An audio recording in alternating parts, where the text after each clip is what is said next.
Barangay Hinebra Kinmark Carino mga bro, nasa team practice na daw at Justin Brownlee kailangan na nga bang palitan? So hindi nga naging maganda ang laro ni Justin Brownlee laban sa New Zealand mga bro. Nakapagtala lamang ito ng 4 points at 6 rebounds.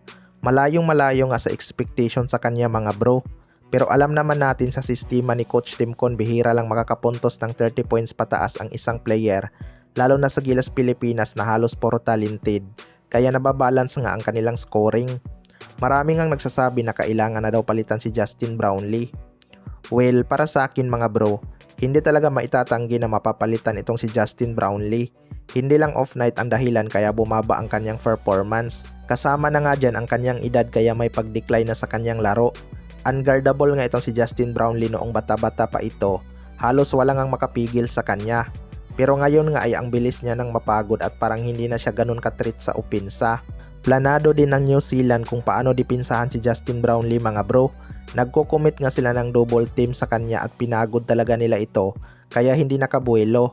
Hindi rin binabad ni Coach Tim Con ang kanyang mga shooter gaya nila Carl Tamayo at Kevin Kiambao. Pero ang maganda dyan mga bro, hindi naman tambak ang naging laban. Pareho ngang nagpakita ng depensa ang dalawang team. Kaya sa ngayon malabo pa ring palitan ni Coach Tim Con si Justin Brownlee.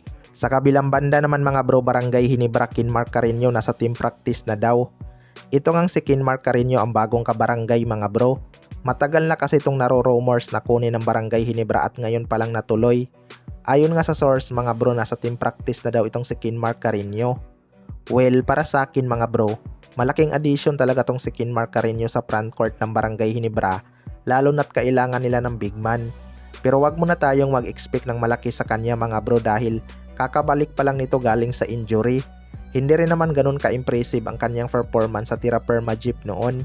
Pero may potential naman to kapag na-develop niya ang kanyang laro.